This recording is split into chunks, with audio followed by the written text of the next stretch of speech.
கவனமா கவனிக்க வேண்டிய செய்தி, யா அல்லாஹ் நீ அழிச்சிருன்னு சொல்லிட்டு நூஹ் அலைஹிஸ்ஸலாம் போல எல்லாத்தையும் சொல்றாரு. யா அல்லாஹ் இந்த சமுதாயத்தை கூப்பிட்டேன், பகல்ல கூப்பிட்டேன் அல்லாஹ், இரவுல கூப்பிட்டேன் அல்லாஹ், சப்தமா கூப்பிட்டேன் அல்லாஹ், ரகசியமா வீடு வீடா சந்திச்சு கூப்பிட்டேன் அல்லாஹ்.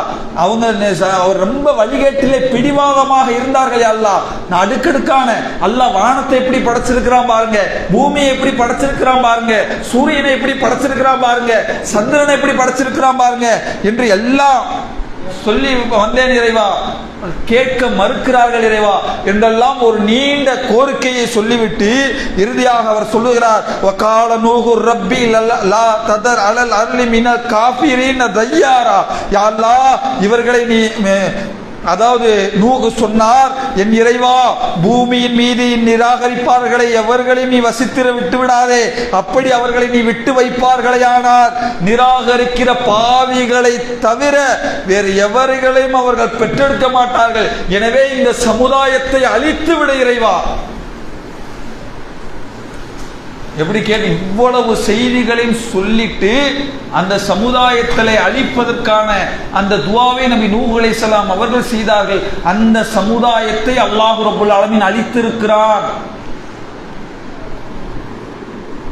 இந்த துஆ என்கிற அம்சத்தால் ஒரு சமுதாயம் அழிக்கப்பட்டிருக்கிறது என்று சொன்னால் எவ்வளவு மிகச்சிறந்த ஆயுதம் இந்த துஆ. எத்தனையோ சமுதாயங்கள் இந்த துஆவின் மூலமாக அல்லாஹ் பாதுகாத்திருக்கிறான். நபி யூனுஸ் அலைஹிஸ்ஸலாம் அவருடைய சமுதாயத்தில் அந்த சமுதாயத்தை அழைத்தார்கள், ஏற்றுக்கொள்ள மறுத்தார்கள். இறுதியாக அல்லாஹ்வுடைய வேதனையை அவர்கள் பார்த்த பிறகு, யா அல்லாஹ் எங்களை மன்னித்து விடு, நாங்கள் திருந்துகிறோம், அல்லாஹ்விடத்திலே கையேந்தி கோரிக்கை துஆ செய்தார்கள். அந்த துஆவை அல்லாஹ் ஏற்றுக்கொண்டு அந்த சமுதாயத்தை அல்லாஹ் மன்னித்தான். அப்ப இந்த துஆ என்கிற அம்சத்தின் மூலமாக எத்தனையோ சமுதாய மக்கள் காப்பாற்றப்பட்டிருக்கிறார்கள்.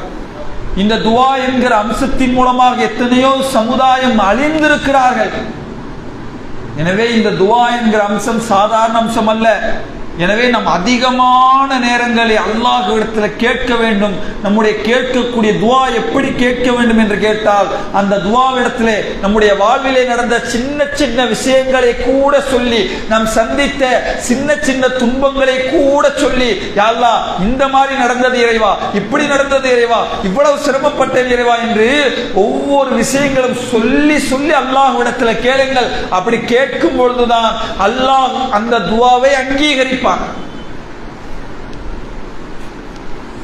இன்னும் சில பேர் ஏன் நம்ம அதிகமா துஆ கேட்கறது இல்லைன்னா, ஏதோ ஒரு நாள் கேட்டுட்டு அப்படியே துஆ விட்டுருது.